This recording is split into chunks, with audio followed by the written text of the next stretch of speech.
This is Google's Pixel 8, and it's $100 more expensive than last year's Pixel 7. However, in my mind, it's still the best value in the Android market, at least in the United States.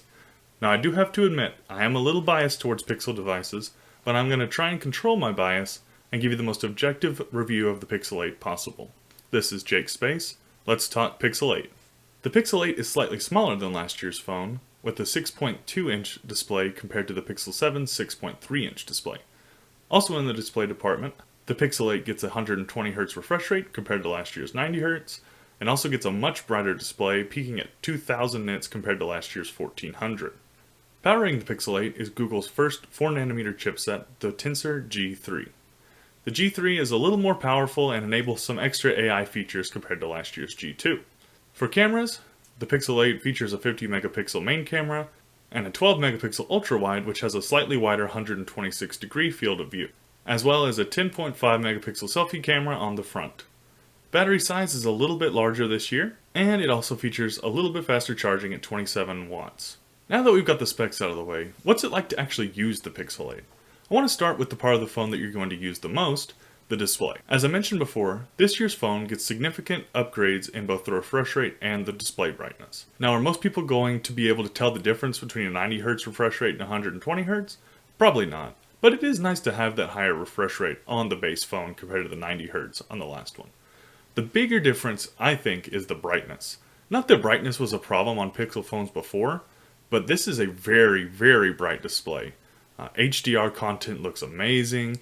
You can see it easily even when you're outside, and it just adds a lot to the premium feel of the Pixel 8, which makes sense with it being $100 more expensive. Since I've been using the 120Hz display phones for a few years now, it is nice to have that. I can tell a difference whenever using like the Pixel 7 or the Pixel 7a, and altogether it's just nice to have that higher refresh rate. Now, something that most people might not notice is the shrinking of the bezels this year.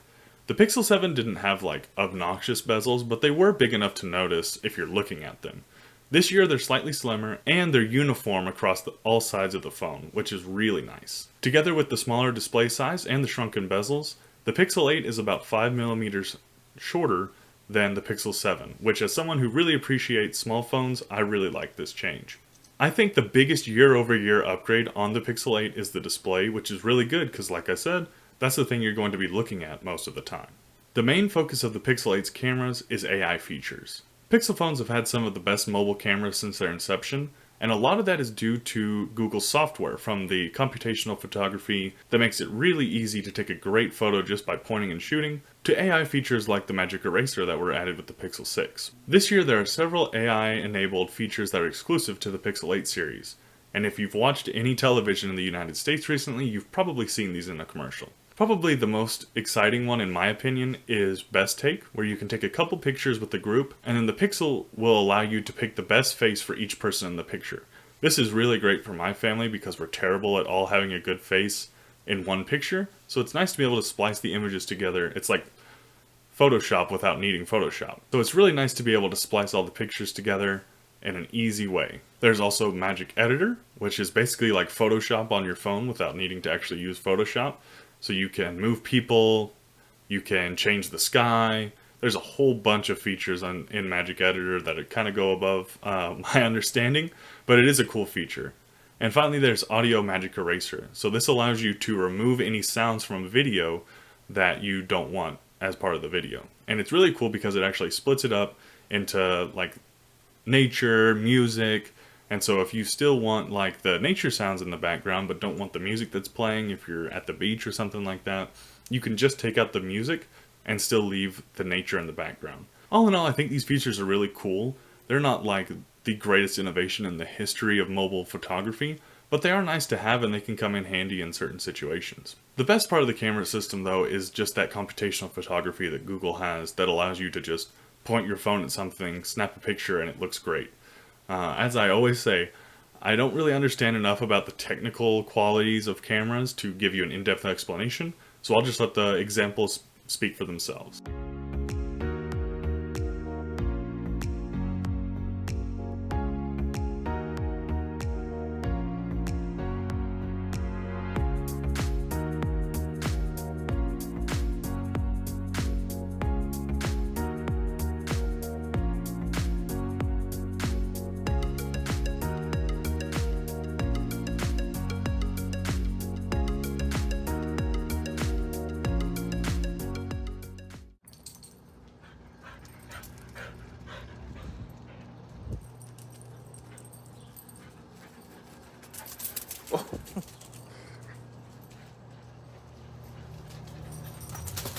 Well,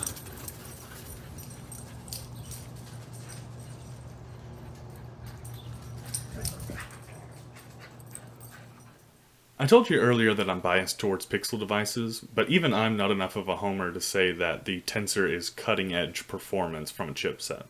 It's been well documented that Tensor SoCs are not competitive with the chipsets from Apple and Qualcomm, but I gotta be honest with you, it's really not that big of a deal. I use the iPhone 15 Pro Max with Apple's latest and greatest A17 Pro, which is almost double the Geekbench performance of the Tensor G3, and there's really not that much of a difference in day-to-day applications. If you're not gaming, which I would say this is not a gaming phone. If you are looking for mobile gaming, look elsewhere. But as long as you're not gaming, if you're just, browsing the web, switching between applications, using the camera, all that kind of stuff, the Tensor is more than enough for that. But the thing that really sets it apart when it comes to your daily use and the experience of actually using the phone are the Pixel exclusive software features. I said this before in my Pixel 7 Pro review, but things like At a Glance that shows you your calendar, weather, timers, all sorts of stuff, call screening that automatically just basically gets rid of spam calls, Direct My Call and Hold for Me that make calling it into a business's customer service much easier. These are things that you actually use more than an extra, 10% performance at the top end of your phone's capabilities. And that's why I love Pixel phones. They're not like cutting edge, super fast, 16 gigabytes of RAM, but they are useful. They're the smartest smartphone out there. And that's why I think that the, discourse about the Tensor performance is a little overblown. I think for the normal people who aren't gaming on their phones, it's going to be more than enough. One of the main issues that I had on my Pixel 7 Pro was battery life. I don't know if I just had a bad version, or if that was everyone's experience, but my battery life on the Pixel 7 Pro was really not great. But I am happy to say that the battery life on the Pixel 8 is a lot better. I would give it probably an A-. It's not something like an iPhone Pro Max or a Galaxy Ultra.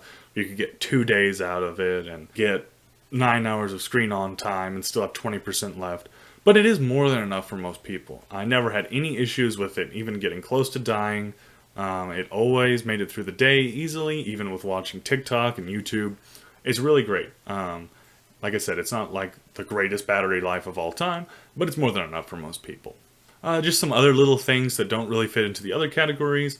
Of course, your software experience, in my opinion, is the best that you can get on an Android phone, at least of the ones that I've used. It's just smooth, it looks great, it's my favorite. Haptics are still really good. They're strong enough to feel firm, but not like overpowering. It's not as good as like an iPhone, but it's still really good. The speakers as well are also very good. I don't listen to a whole lot of stuff out of my speakers. I usually use headphones, but in testing them out, they were pretty strong. One thing that I'm not a big fan of, on the sides, the metal rails and the glass back don't sit flush. So it kind of creates an uncomfortable lip whenever you're holding it. I prefer not to use a case. Of course, if you're going to use a case, then it's not that big of a deal. But it is something to think about if you're somebody who doesn't use a case. It's not like a deal breaker, but it is slightly uncomfortable. Now, for the question you're probably all thinking. Should you buy a Pixel 8? In my opinion, if I were buying an Android phone, this would be the one that I would get. But of course, I do have an iPhone 15 Pro Max, so I don't really need another big phone and some of the features of the Pro, like the telephoto camera and the extra RAM. But it is an extra $300, so if you don't think that you would use those either, I would recommend just getting the regular Pixel 8 because it's more than enough. When you're comparing this to something else like a S23, I really think that this is a better buy. First of all, it's $100 cheaper, and it does everything that the S23 does except for the telephoto camera. And honestly, the telephoto camera on the S23 isn't all that good. I think the software is better as well. I think for people who, aren't Samsung fans or want to try something new, maybe you're coming from an iPhone, I think that you would prefer the software on the Pixel compared to the S23. The Pixel 6 and the Pixel 7 were pretty much automatic recommendations at $599, and even at $699, I do think that the Pixel 8 is the best value in the Android market, at least here in the United States. I know in other places there are some better options, but here we're pretty limited. So I would say that if you're in the US, you're looking for the best value, it's going to be the Pixel 8. I would like to hear from you down in the comments. If you have a different opinion on the Pixel 8, Pixels in general, you want to debate about Tensor, I would be happy to hear from you down in the comments. I'm going to put a link to my socials down in the description in case you want to come hang out over there. But all in all, I just want to thank you very much for watching, getting towards the end of the video. And y'all, everybody have a great week, and I'll see you next time.